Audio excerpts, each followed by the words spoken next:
Today's Learning Hub is Understanding Pediatric Long COVID, Current Recover Research, and Future Directions. So today's agenda is first, obviously, welcome. I'm so glad you guys are joining us. We're going to go over the Learning Hub guidelines. Then I'll introduce our speakers today.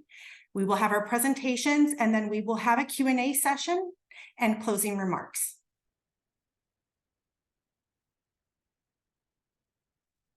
So here are the guidelines. The session will be recorded. Please use your hand, the hand raise function, and we welcome you to turn on your video if comfortable when speaking. Please remain muted otherwise when you are not speaking to minimize background noise. During the Q&A session, please introduce yourself by name and organization if applicable. Okay, so tips for using Zoom. Notice it's on, I'm going to start on the left. Select to unmute or mute yourself. Select to turn on and off your cameras. Then there's a select to view those who are attending the meetings. Then we see a select to chat with others and ask questions in the meetings. There you'll find select. Next you'll find select to raise your hand to speak and select to exit the meeting. So our speakers today, we have Dr. Mahan Das, if I'm saying that correctly, I apologize, from Children's Hospital of LA. She is an assistant professor of clinical pediatrics at Keck School of Medicine at University of Southern California and an infectious disease specialist at Children's Hospital, Los Angeles. Next, we have with us Dr. Gross. Dr. Rachel Gross is a pediatrician and a clinical research investigator and an assistant professor of pediatrics at the NYU School of Medicine and Bellevue Hospital Center.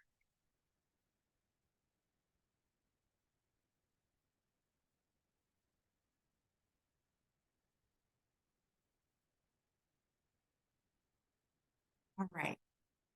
So we're starting with Dr. Mahan Das.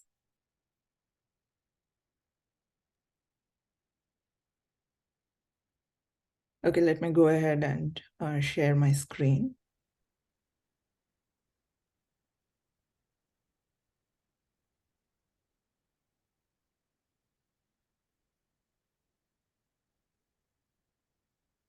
You can all see this? Yes, we can see. Okay, great. All right. Thank you, Megan, for the introduction. It's a pleasure to be here. So I'll be talking about what we know about pediatric long COVID so far.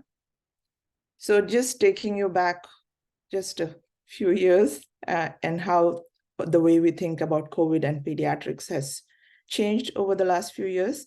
So really early on during the COVID pandemic, it was thought that children are relatively spared from COVID infection, serious COVID infection. And really those who were susceptible to severe infection were those who had underlying cardiopulmonary disease or underlying disease prior, like type 1 diabetes.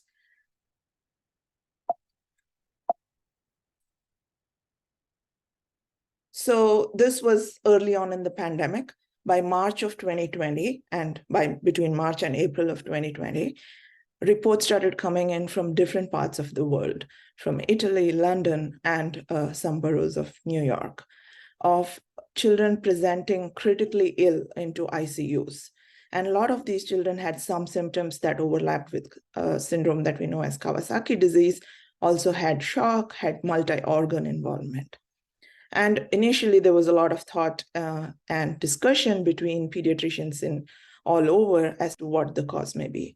And it soon became apparent that this was something that occurred after COVID-19 infection. So the hopes that children were spared were pretty much shattered at this point. And MISC, I would say, was one of the first forms of long COVID that was seen in children.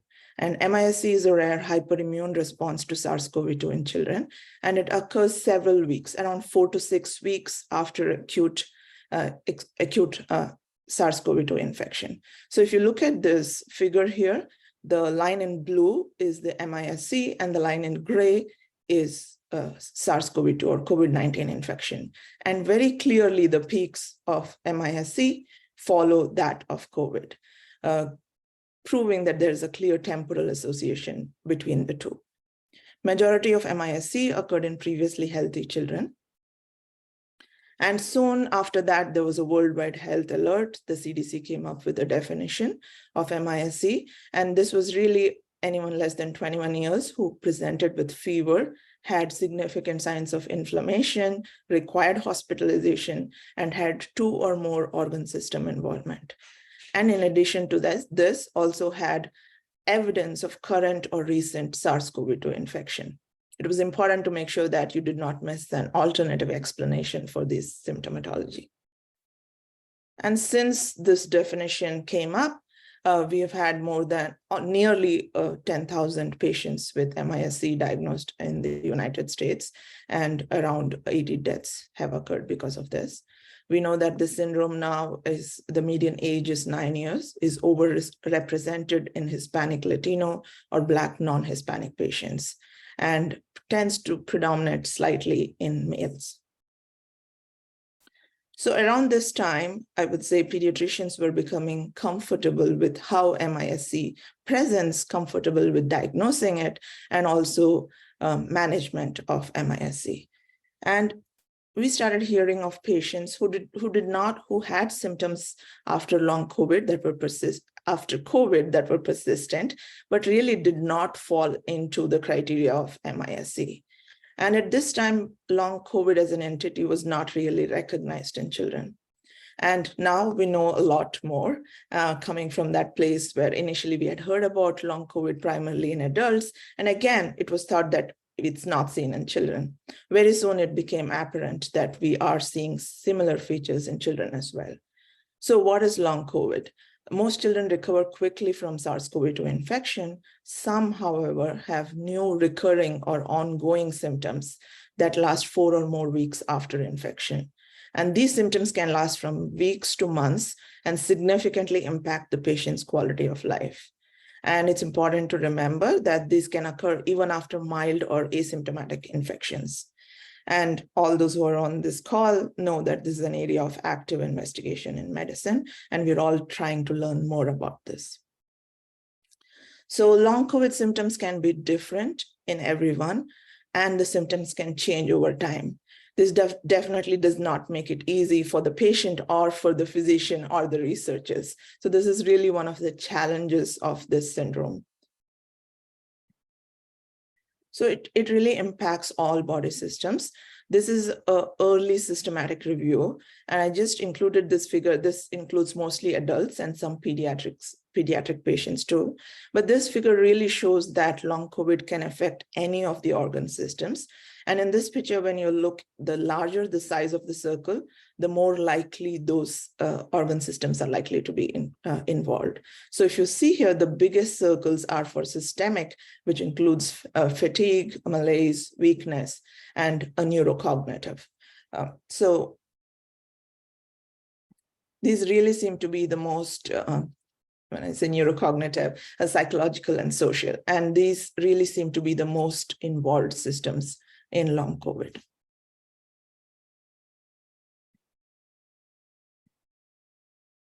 So since then, we've had meta-analysis, and we've had more studies specifically in pediatrics.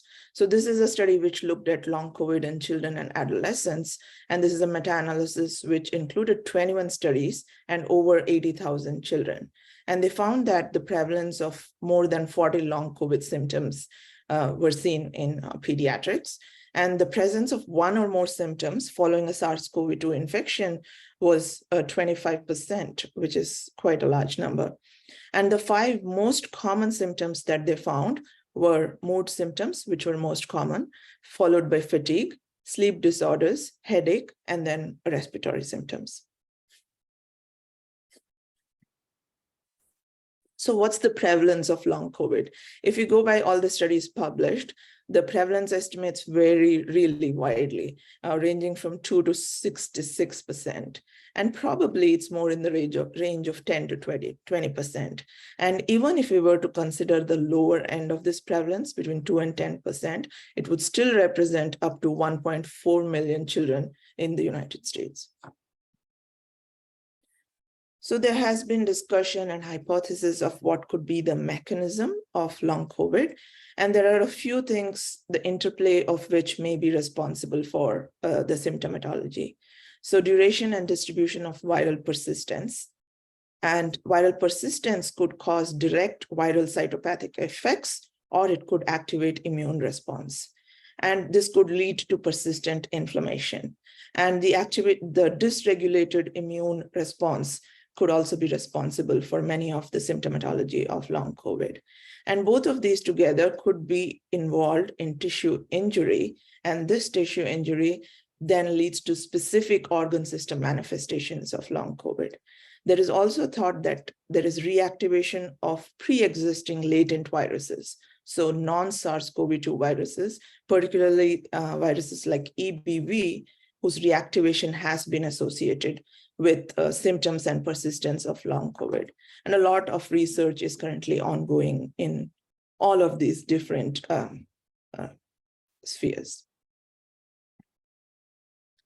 So like I said, initially we saw a lot of MISC, and we had an MISC clinic. And it was easier to have an MISC clinic because really a lot of symptoms of MISC had overlapped with Kawasaki disease, and we followed the same model of care. With long COVID, since the symptoms were so diverse and affecting multiple organ systems, and there were not many pediatric long COVID clinics at that point when we first started it. So we came up with an idea and description of how we would do it. Since then, there are many long COVID clinics, all have different ways in how they function. And I think it's really time that all long COVID clinics probably work together to see what's the best method and what works most in helping these patients. So I can tell you how we structured it. So when someone was referred with persistent symptoms after a COVID infection, they were referred to our long COVID recovery clinic. This was housed in the infectious disease division. So really the first person after referral was the infectious disease physician. And primarily the role of the infectious disease physician was to take a full history, get a full exam, look for any alternative causes, and then based on the symptomatology and the symptoms that are most troubling to the child and the family, make referrals as necessary. As you see, quite a few of our patients who came to our long COVID recovery team also elected to participate in a recover study. So I just wanted to give you a description of one case, just kind of as a snapshot of a patient that we would see in our long COVID clinic. So case one, a 16-year-old who had COVID infection in early 2022. The COVID infection presented with fever, sore throat, and fatigue for a week. The whole family was sick. The rest of the family members got better, but this patient continued to have persistent fatigue, poor sleep with less than 4 hours of sleep per day, worsening headaches, and brain fog. And over the next 6 months or so, missed most of the in-person school, did poorly in classes, and was unable to participate in soccer. Around the middle of that year, they were seen in the COVID recovery clinic. We took a history, did a physical exam at the time. This patient had received COVID vaccine in 2021, was an excellent student, was an elite soccer goalie, and also a member of the student council and debate team.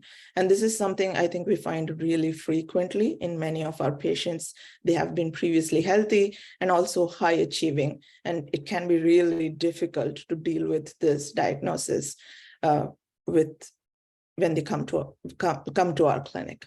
And the chief complaints for this patient was they were unable to focus at school, tired all this time, sleeping less than 4 to 6 hours a day, and headaches with concentration. This is also another symptom. When they try to concentrate, they develop headaches and short of breath with exercise. So once we saw the patient in our clinic, we referred them to various specialties, including neurology for headaches, cardiology and pulmonology for shortness of breath and exercise intolerance. And the patient also received the booster COVID vaccine. They were seen for follow-up a few months later. And during this time, the symptoms had improved over the summer with improved sleep. They were back in school and soccer, however, still not back to the formal self, still feeling a little tired, and the headaches had improved with the mitigation efforts suggested by the neurology clinic. And this is some prelim clinic data of the patients that were seen in our clinic. This is still unpublished, but we've seen around 125 patients, 107 were included in these analyses. And if you see, there was almost even breakdown in male and female. Symptoms developed immediately after COVID-19 infection in majority of these patients, so 50%, and between 1 to 4 weeks in 34%. Quality of life was impacted in a large number, in 75%, and 70% of patients reported a decline in school performance. And the symptom distribution was similar to many of the other studies. The majority reported fatigue, and that's 94%, followed by headache, exercise intolerance, dizziness, brain fog. So this was the symptom breakdown in our patients. And the one other thing we were interested in looking at was the impact of COVID-19 vaccines on the patient, on the course of long COVID. So 57 of our patients were vaccinated. Of these, 35 received the vaccine after the onset of long COVID symptoms. And of these 35 patients, this is the pie chart which shows these 35 patients, 51% reported no change in symptoms after vaccine. However, 42% reported a significant symptom improvement and 5% had progression of symptoms. I also wanted to look at what is out there for vaccination and long COVID. So this is, again, a systematic review that looked at 16 observational studies. Of these, 12 of the studies were vaccination before infection with SARS-CoV-2. And in this, they showed that getting 3 doses of the vaccine was definitely protective, with an odds ratio of developing long COVID of 0.16, though there was some protection even with a single dose. 5 of the studies looked at vaccination after infection, and the odds ratio in this ranged from 0.38 to 0.91. I don't think any firm conclusions can be based on this meta-analysis because the design of the studies was extremely heterogeneous, making a firm conclusion difficult. So we really need further trials or observational longitudinal studies to understand this better. So when we come to management, there is guidance from various organizations in the world, NICE in the UK, CDC, NIH in the United States, and the World Health Organization about the approach and management of long COVID. The PM&R Society has a really nice guidelines or guidance on how to manage the most common symptoms, particularly fatigue in long COVID. So for evaluation, the first line testing that is recommended is really blood count, electrolytes, and renal function, looking at liver function by liver function test, inflammatory markers, and looking at thyroid function and vitamin deficiencies. And looking at the thyroid function and vitamin deficiencies helps you to find treatable causes and possibly help some of the symptomatology. And more specialized diagnostic lab testing can be done in some patients, specifically rheumatological conditions like autoantibodies, coagulation disorders, and looking for myocardial injury with troponin and differentiating cardiac versus pulmonary symptoms with a BNP.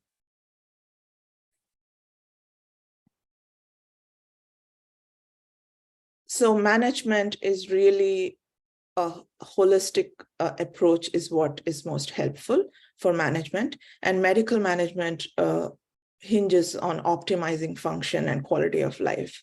The comprehensive management plan needs to be drawn up based on symptoms and underlying conditions and will really be unique to each patient, given that the symptoms are so diverse and the effects on a specific person may be different.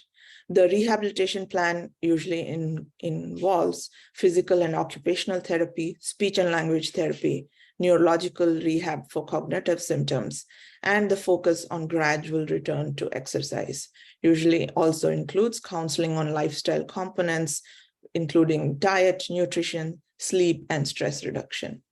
I think one of the very important things that families and patients need is a recognition and validation of the impact of illness on the quality of life.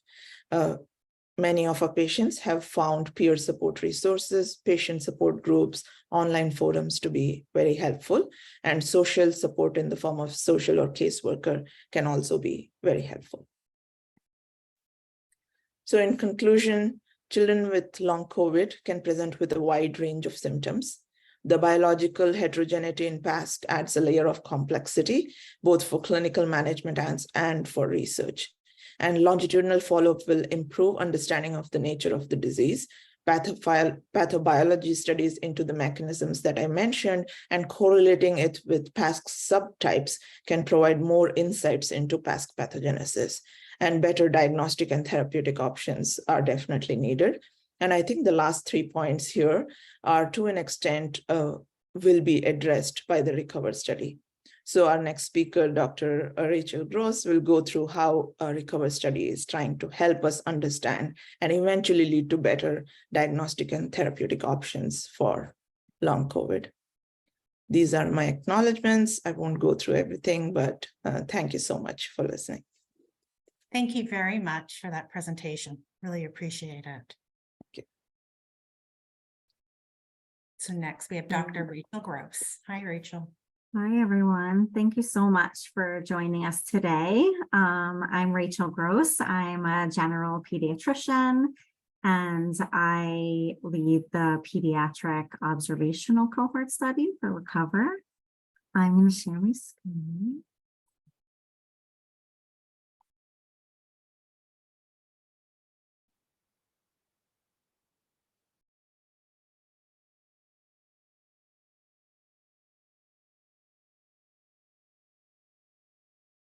Okay, so thank you so much for being here today. I wanted to spend my time of the presentation talking to you about the RECOVER study and how RECOVER was really designed to fill some of the gaps in what we know about long COVID, and especially in children. So I wanted to start with some of the challenges that initially presented in some of what we need to know and understand about long COVID. And so some of the initial challenges were that it is difficult to sometimes assess symptoms in children, particularly for younger children who may not have the ability to really describe what they're feeling. And also the fact that symptoms may actually vary depending on child's age or their developmental stage, in that long COVID may look different in early childhood than it does in adolescence or as children grow. And that needs to be considered as we're developing studies. And then some of the initial limitations to the research were that perhaps the full range of symptoms that children are feeling weren't always included, and that few studies had the opportunity to examine symptoms and outcomes over time, what we call longitudinally. And this is particularly important in how long COVID may change with respect to changing variants of the COVID virus over time. In addition, many studies lacked a group that we sometimes call a control group or a group to compare to. And this is important because as we all have lived through the pandemic itself, all children have been affected by the pandemic. And so how we begin to tease out impacts of the virus itself from the pandemic globally can be helped by having these different groups to use as comparators. And also many of the studies in the beginning were quite small. And so the RECOVER study was really designed to help to overcome some of those challenges. For those of you that don't know, RECOVER stands for Researching COVID to Enhance Recovery. And it's really a research study that aims to learn about the long-term health effects of COVID with the goal of being able to lay the foundation for how we can prevent and treat long COVID in the future. And so the study that I'm going to talk to you about today is an observational study, meaning that it's research that aims to collect information from participants and learn about what long COVID is and the mechanisms for how it's working, so that it can serve as a foundation for identifying how we're going to prevent and treat long COVID better in the future. And so RECOVER is really a national project. We have sites all around the country, and we are enrolling both adults as well as children and their caregivers and pregnant participants and their infants. And for the pediatric study in particular, we're really trying to answer these critical questions. So how many children are getting long COVID? Why do some children get long COVID and others do not? What symptoms do children feel when they get long COVID, and how long do they feel sick? What causes long COVID to happen? And how does having long COVID affect their physical health, mental health, and development in children? And we really are aiming to characterize the prevalence and incidence of new or worsening symptoms, really being able to characterize all of the clinical symptoms that we're seeing, and both just ultimately being able to describe the full clinical course, identify factors, both risk and resiliency factors related to developing long COVID and recovering from long COVID, and really understanding the pathophysiology, the underlying organ dysfunction that we may not always see, or understanding the mechanisms for why this is happening, so that we can use that to understand how better to prevent or treat. And so we're doing this in our study. We have a cohort study where we're bringing together participants from lots of different groups to really come together to study all of these factors that I mentioned. And we're enrolling individuals between newborn and 25 years of age. And we're enrolling those with and without a history of a COVID infection, and those with and without a history of long COVID symptoms. And we're doing that and enrolling individuals who had these symptoms at various stages before and after their infection, to allow us to be able to make all the comparisons that we need to answer these critical questions.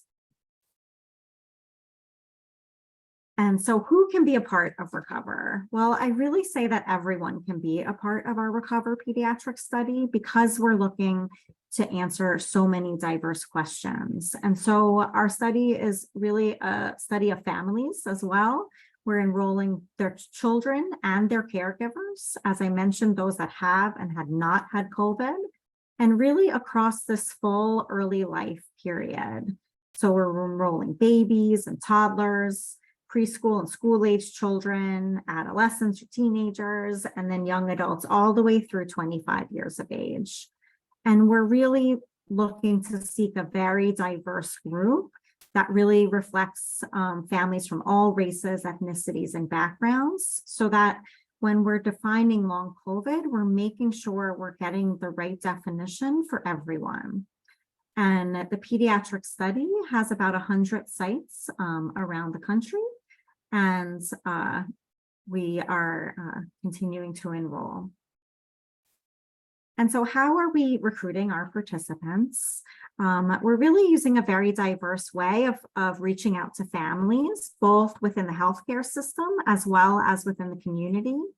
Many of our sites are using local electronic health records to help identify potential families. They're partnering with primary care offices and using nurse hotlines, or working with emergency rooms or urgent cares. And then in the community, there's lots of diverse outreach using social media platforms or partnering with community organizations, holding community events, and doing some outreach with local media. And so there's really no single way that we're looking to reach families. We've also developed a large toolkit, really with lots of input from many of you, families that participate in our program, really based on health literacy principles, using very plain language and picture-based messaging. And that really reflects the diverse community that we are enrolling within our study. As of today, we have over 12,000 children and young adults enrolled in the pediatric study. And so we are really excited about that. We are one of the largest studies for children, and we are really continuing to enroll throughout this calendar year. And so there's still opportunity for more families who wish to participate to enroll. So what happens when you enroll? So our pediatric study is really designed to have 3 different parts. The first part, all the children that enroll participate in, and it's primarily remote and can happen within the home, where families can fill out surveys about all different aspects of their health and experience, as well as to provide some samples related to blood and saliva. Then a large subset are going to be followed longitudinally or over time for up to 4 years, where they will be coming in to do some in-person visits as well.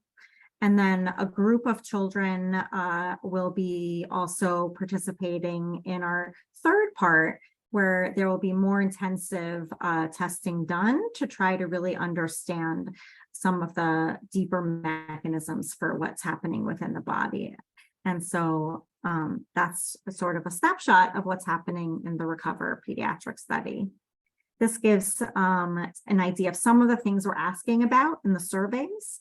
We're asking about, general medical health, prior medical health, a lot of information about the COVID infection itself, and a lot of detail about what kinds of symptoms are being felt by the child. And then we're asking about the world the child lives in, because we know no child lives in isolation. So we want to understand aspects of their diet, physical activity, school, sleep, and many different settings within their environment, social determinants. We're, as I mentioned, collecting some specimens at home. This is our Tasso device that helps to get a little bit of blood when families are at home, as well as kits for how we're going to be collecting saliva from the family. And these get mailed back. And all of this data that we're collecting is really there to help us understand what are the symptoms being felt by children, how do they differ by child age, how do they combine and cluster together? Because, the thought is we may not come up with one single definition for what long COVID looks like. It may look different ways in different children, and that's so important for us to be able to identify and describe. And then what are the factors related to its development and severity? And so for children that are going to be part of our longitudinal study over time, they'll be coming in throughout this several year period and doing physical exams, heart tests, lung tests, detailed tests about their neurocognitive development, their emotional development, and can provide additional biosamples as well. And we are looking at different aspects of development, things that are not always easily detected, difficulties with attention or executive function, tests of memory or processing speed, recall, and various aspects related to the child's emotional well-being. We then, for the group that I mentioned that's doing the more intensive tests, there's opportunities to do more detailed studies of the heart, of the lungs, of the brain, as well as more detailed neurocognitive and social emotional testing that goes into more depth about these different areas of development related to executive functioning, memory, language, and then even aspects related to school, reading and mathematics, as well as psychiatric or mental health well-being. And so what we're going to be doing more and more is beginning our analyses, really, now that we have so many families enrolled, really starting with the self-reported symptoms from the family and using that to characterize what does long COVID look like across these different ages. And then as more children are followed over time, we'll be integrating more data into this, more of the information from the physical exam, from the blood work, in order to really describe what long COVID looks like in different types of long COVID. How is it happening? What are the factors involved, in order to lay the groundwork for developing and testing interventions. And this will be a process where we're working to refine this the more information that we learn. And so I just wanted to highlight that our pediatric study has really focused on community engagement and taking this life work perspective so we can understand what's happening from infancy all the way through young adulthood, and really focusing on the family as a whole and understanding what's happening within the family.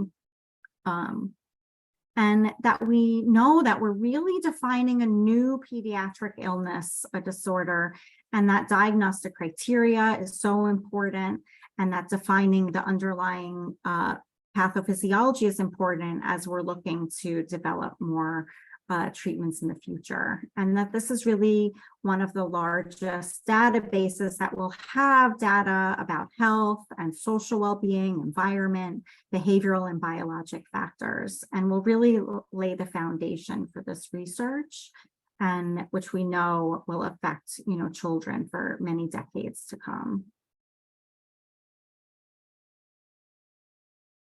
And so I wanted to just highlight that we are continuing to enroll into the pediatric study through the end of this calendar year.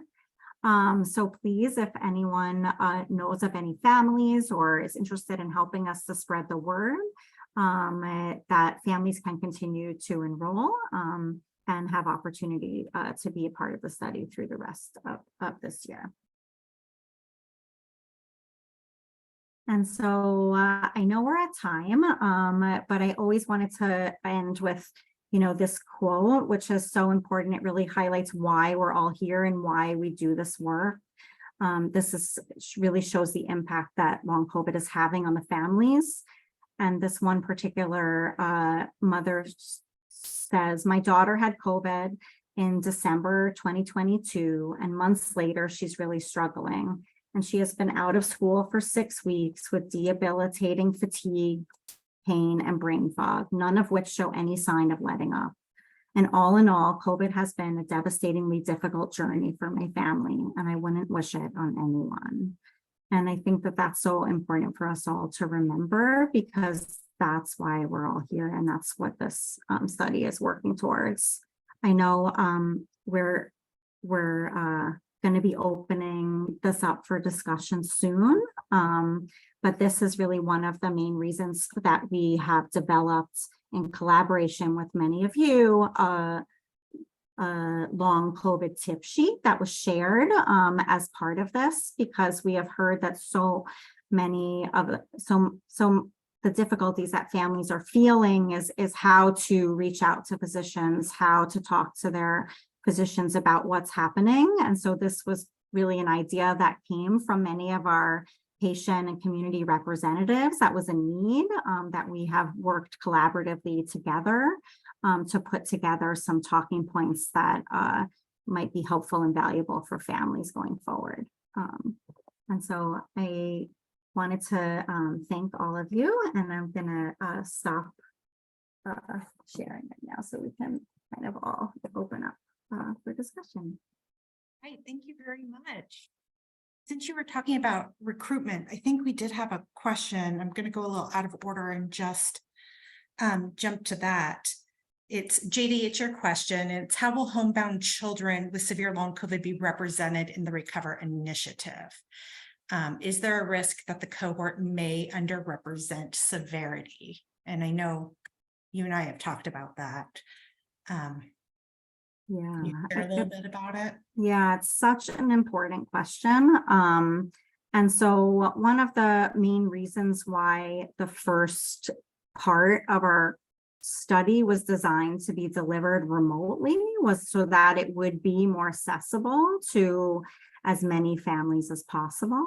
And so the first part that I mentioned, all of the surveys can be done remotely at home, primarily by the caregiver for children under the age of 18 and by the young adult themselves, and that the specimens could be collected at home. So that was really designed for the opportunity to not have coming to the center be a barrier for being a part of this as well. And I can let Sinju speak to this, but many of our sites are connected to medical centers where children with special health care needs or medical complexity might be coming for their care, and they have been working with these families to help them be part of the longer study as well. I don't know, Cynthia, if you want to speak to your experience. Yeah, I agree. At least participating in Tier 1 has been possible for many of our patients with chronic health conditions and even those with severe long COVID suspected who cannot make it to the hospital.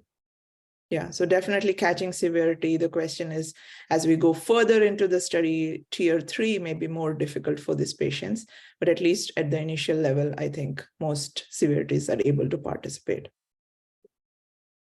All right, thank you for the answer. All right, so this question was submitted ahead of time, and the question is research being conducted on treating long COVIDed children with LDN? My 14-year-old granddaughter, 2 years long COVID, pediatrician wants studies. LDN has helped me immensely, but she is losing her childhood faced with 4 more years of no treatment. Yeah, I wonder if the person who asked this question is on the meeting today.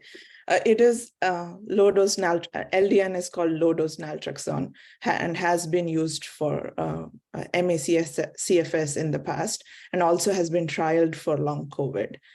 The problem, and I completely hear that your pediatrician has said that they want more data, and I would be the same. We are very, very hesitant to try things in children for which we do not have enough evidence. And I would say a lot of information about LDN is really observational. There are not randomized control studies which show that it's effective and safe.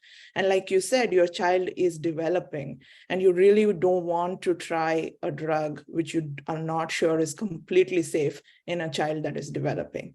So I hope we will have more studies and more data on this. And at some point, pediatricians will feel more comfortable using the medication. Thank you. I have another question that says, do you have advice for effective yet diplomatic responses to medical professionals who disregard the existence and risk of long COVID in children? Do you have any advice? That's a tough one, but it is true that many physicians are still learning about long COVID. And I think really the best way to mitigate this or work on this is information sharing, educational sessions, which Recover is doing a great part in. And I think maybe directing them to resources from Recover or long COVID clinic, or even reaching out to long COVID clinics may be a potential way in which you could help educate the various people involved in the care.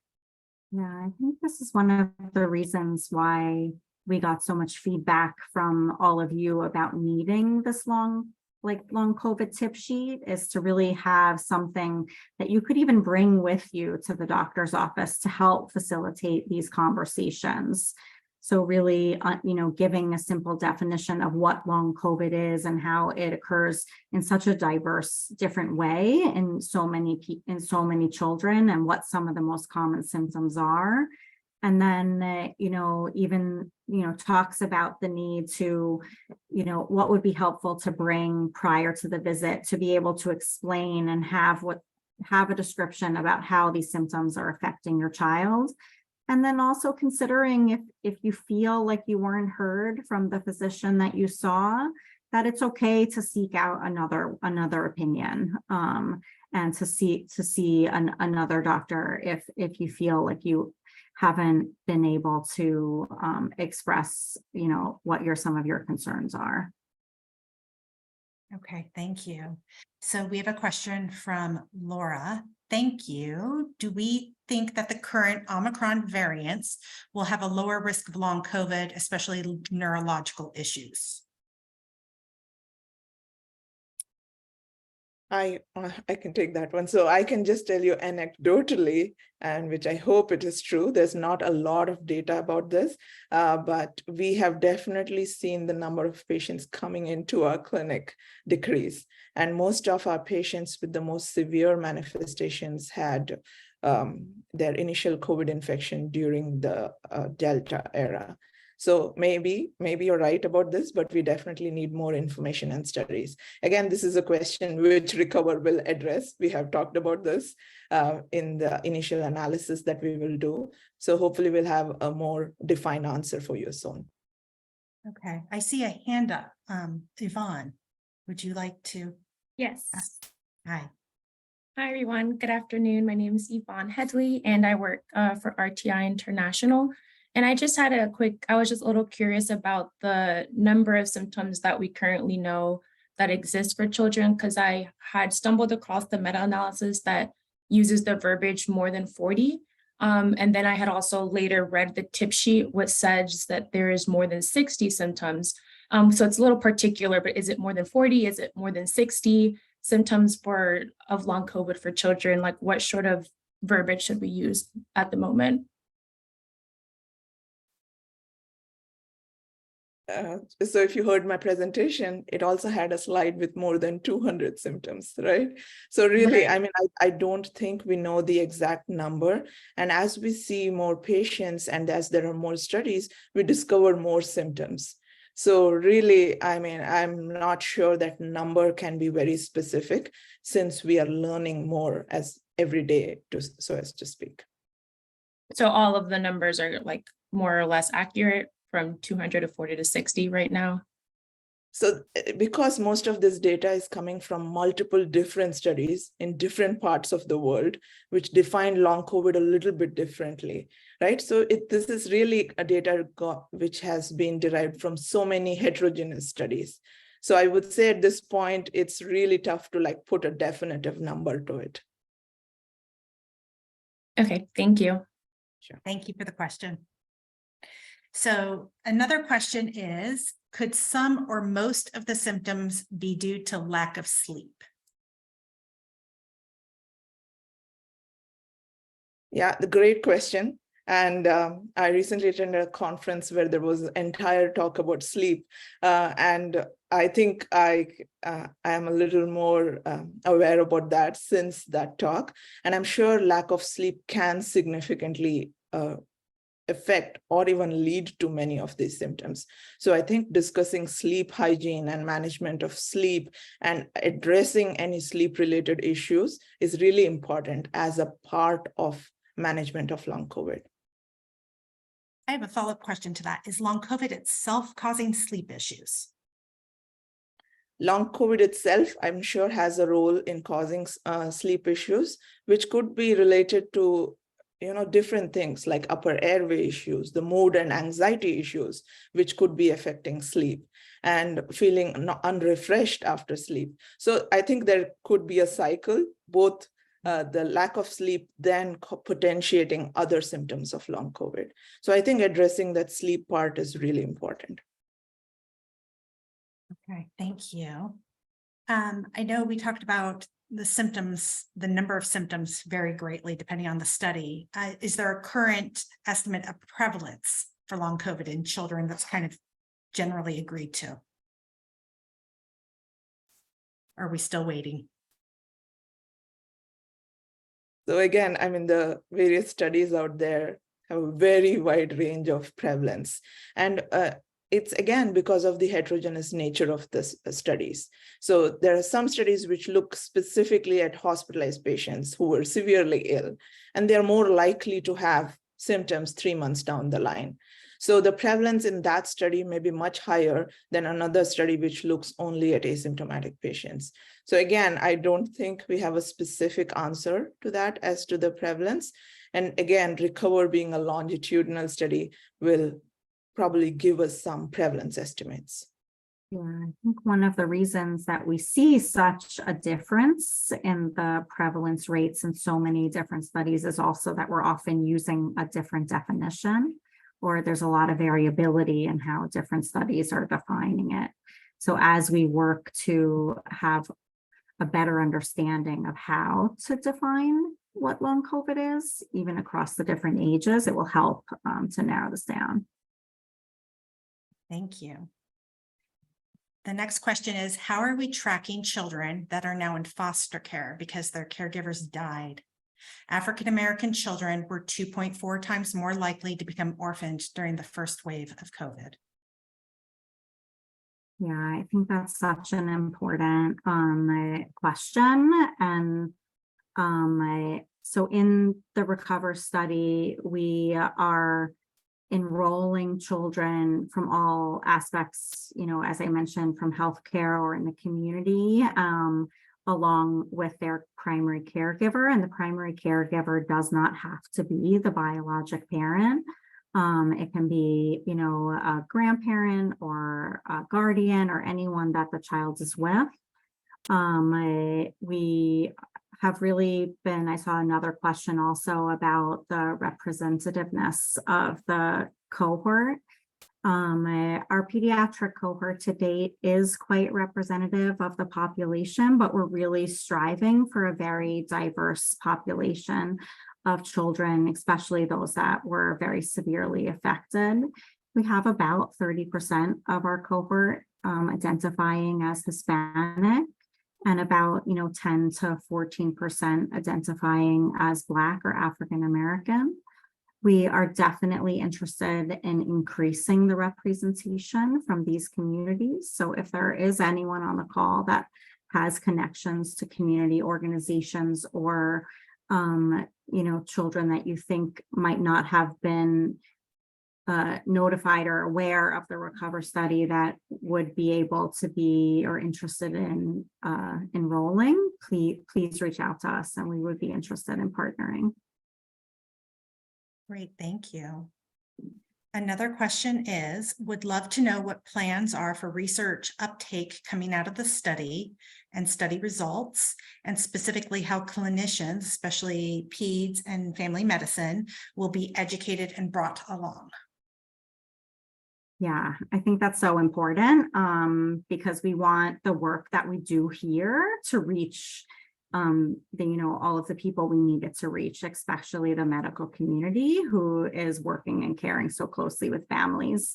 Two of the sites that are really part of our RECOVER study are actually networks of practices. So the American Academy of Pediatrics has a practice network. So these are just private practices or doctors' offices around the country that are part of a network. And so they are part of one of our enrolling sites all around the country, as well as a network of family medicine practices.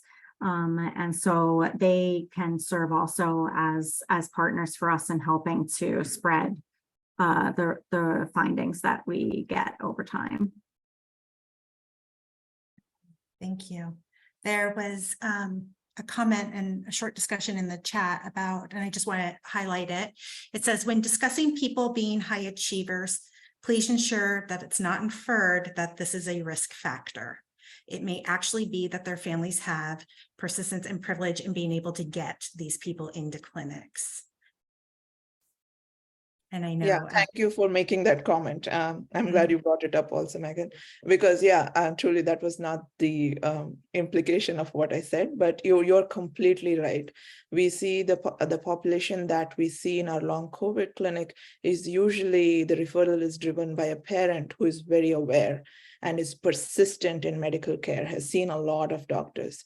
So I think even in the care that we provide with our long COVID clinic, we are really touching just the tip of the iceberg. And we really need to even be available for families who don't really know about long COVID yet. So I think just education for practitioners, education for the community is the way to move ahead with this. But yeah, great comment, and thank you. Yeah, and I think the community, I'm sorry, Dr. Gross, did you want to comment? Go ahead, Megan. Oh, I was saying, I think the community we've engaged with research and talked about in children, it has to be observed by an adult who then knows to take the child. So that's like an impediment to care adults don't have, because kids can't take themselves, and they don't necessarily know that it's not typical to feel this way. And what can often be the case is that in a high achiever who's suddenly having a hard time thinking, it becomes more evident. Or if you have a star athlete who suddenly can't practice, it becomes more evident to more adults faster.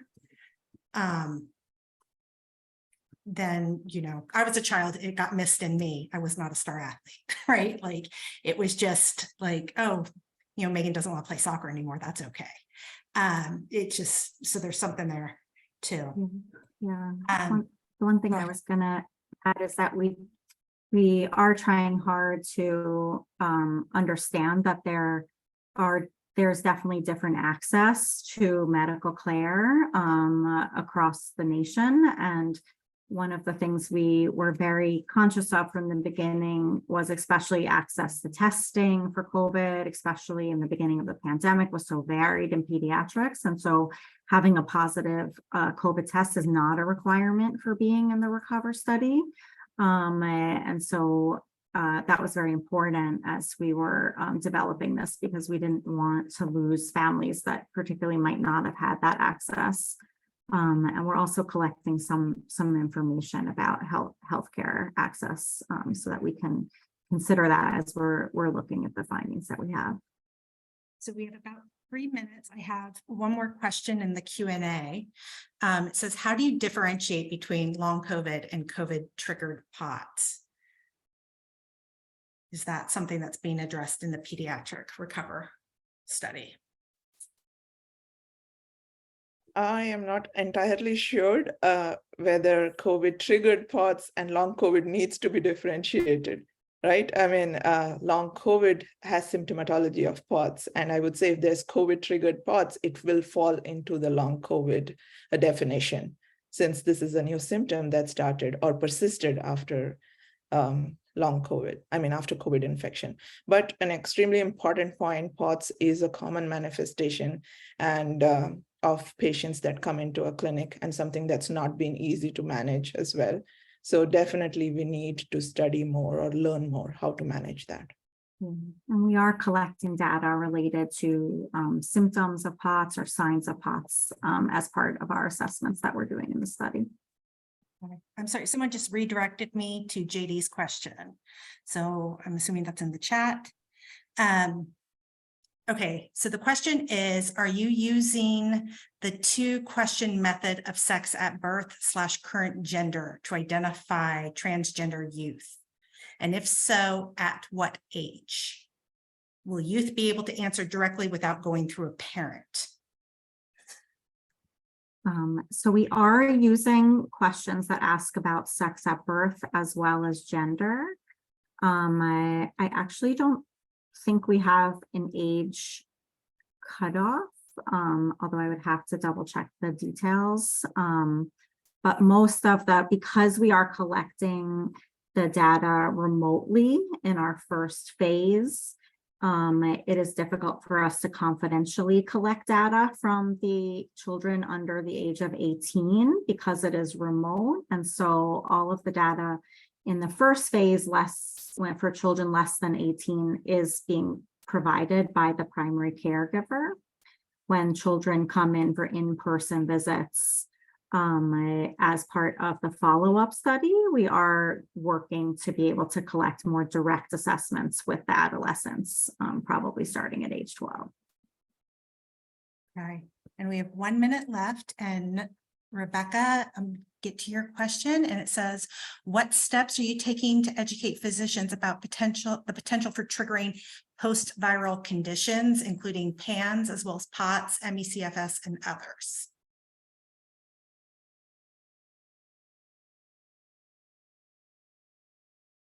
Hi, I'm not sure if you mean this as part of Recover or on a more local level. I would say we've done a lot of like outreach education to physicians, as well as through media and newsletters, and even working with the local public health to kind of spread the awareness about long COVID and the symptomatology.